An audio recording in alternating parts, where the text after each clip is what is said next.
ইউক্রেনের যাত্রীবাহী 2 ট্রেনে রাশিয়ার হামলায় 1 জন নিহত, আহত 30।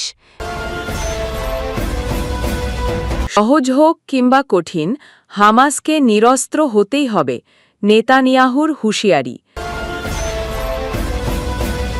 যুদ্ধবিমানের ধ্বংসস্তূপের নিচেই ভারতকে কবর দেওয়া হবে, ইনশাল্লাহ। ইন্দোনেশিয়ার স্কুল ভবন ধসে নিহতের সংখ্যা বেড়ে 30টি। গাজা থেকে সেনা প্রত্যাহারে রাজি ইসরায়েল, জানালেন ট্রাম্প। ট্রাম্পের নির্দেশ উপেক্ষা করে গাজায় ইসরায়েল। ইউক্রেনের উত্তরাঞ্চলীয় সুমি এলাকার একটি স্টেশনে যাত্রীবাহী 2টি ট্রেনে হামলা চালিয়েছে রাশিয়া। এতে 1 জন নিহত ও অন্তত 30 জন আহত হয়েছেন। কয়েক বছর ধরে চলা রক্তক্ষয়ী যুদ্ধে প্রায়ই ইউক্রেনের রেল স্থাপনাকে হামলার লক্ষ্যবস্তু বানিয়ে আসছে রাশিয়া। সুমির সোসস্তকা রেল স্টেশনে গতকাল শনিবারের হামলায় 30 জন আহত হওয়ার কথা নিশ্চিত করেছেন ইউক্রেনের প্রেসিডেন্ট ভলোদিমির জেলেনস্কি। তিনি এ হামলাকে বর্বর বলে মন্তব্য করেছেন। ফিলিস্তিনি স্বাধীনতাকামী সংগঠন হামাসকে নিরস্ত্র করার ইচ্ছা পুনর্ব্যক্ত করেছেন ইসরায়েলের প্রধানমন্ত্রী বেনিয়ামিন নেতানিয়াহু।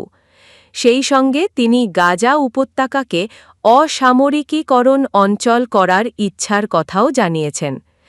গতকাল শনিবার স্থানীয় টেলিভিশনে দেওয়া এক ভাষণে নেতানিয়াহু হুঁশিয়ারি দেন, হামাসকে অবশ্যই নিরস্ত্র হতেই হবে, গাজা সামরিকীকরণ মুক্ত হবে, হয় সহজ পথে কিংবা কঠিন পথে, কিন্তু এটা অর্জন করা হবে।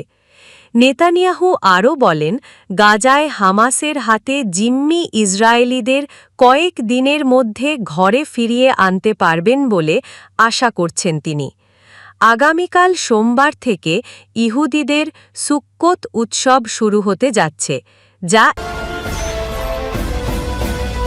ভারত নিয়ে দেশটির শীর্ষ নিরাপত্তা মহলের বক্তব্যের কড়া প্রতিক্রিয়া জানিয়েছেন পাকিস্তানের প্রতিরক্ষা মন্ত্রী খাজা আসিফ। তিনি হুঁশিয়ারি দিয়ে বলেছেন, ভারত যদি আবারও যুদ্ধ চাপিয়ে দেয়, তাহলে তাদের যেসব যুদ্ধবিমান ধ্বংস করা হয়েছে সেগুলোর ধ্বংসস্তূপের নিচেই ভারতকে কবর দেওয়া হবে, ইনশাল্লাহ। সংবাদমাধ্যম জিও নিউজের ভিডিও প্রতিবেদনে বলা হয়, রোববার 5 অক্টোবর ভোরে সামাজিক মাধ্যমে দেওয়া এক পোস্টে খাজা আসিফ ভারতের সামরিক ও রাজনৈতিক নেতাদের সাম্প্রতিক মন্তব্যকে তাদের হারানো বিশ্বাসযোগ্যতাকে ফিরিয়ে আনার ব্যর্থ প্রচেষ্টা বলে অভিহিত করেছেন। তিনি ইঙ্গিত দেন যে শীর্ষ মহলের চাপেই তারা এ ধরনের মন্তব্য করছেন। প্রতিরক্ষা মন্ত্রী খাজা আসিফ বলেন, 6-0 ব্যবধানে পরাজয়ের পরও যদি তারা ভারত আবার চেষ্টা করে, তাহলে পাকিস্তানের স্কোর। ইন্দোনেশিয়ার স্কুল ভবন ধসে নিহতের সংখ্যা বেড়ে 30টি জনে দাঁড়িয়েছে। উদ্ধারকারীরা ধ্বংসস্তূপের নিচে চাপা পড়া আরও আহতদের উদ্ধার করায় এ সংখ্যা বেড়েছে বলে জানিয়েছেন কর্মকর্তারা। বার্তা সংস্থা এএফপি মার্কিন প্রেসিডেন্ট ডোনাল্ড ট্রাম্প ঘোষণা দিয়েছেন, ইসরায়েল প্রথম ধাপে গাজা থেকে সেনা প্রত্যাহারে রাজি হয়েছে। একই সঙ্গে হামাস নিশ্চিত করলেই যুদ্ধবিরতি তাৎক্ষণিকভাবে কার্যকর হবে বলেও জানান তিনি। মার্কিন প্রেসিডেন্টের দেওয়া 20 দফা প্রস্তাবের কিছু অংশ মেনে নেওয়ার ঘোষণা দিয়েছে হামাস।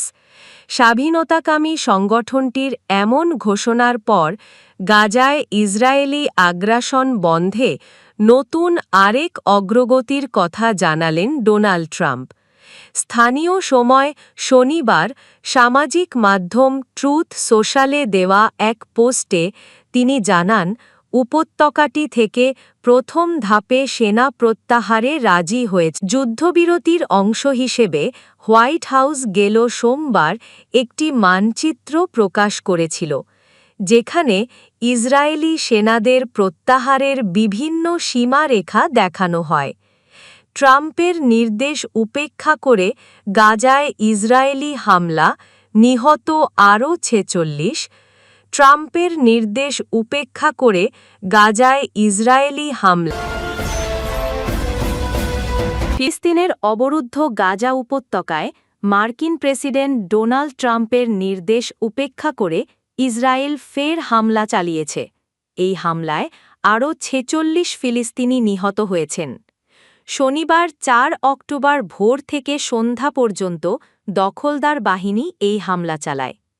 এর আগে শুক্রবার রাতে সশস্ত্র গোষ্ঠী হামাস যুদ্ধবিরতির প্রস্তাবে সম্মতি জানানোর পর যুক্তরাষ্ট্রের প্রেসিডেন্ট ডোনাল্ড ট্রাম্প গাজায় বোমাবর্ষণ বন্ধে ইসরায়েলকে নির্দেশ দেন।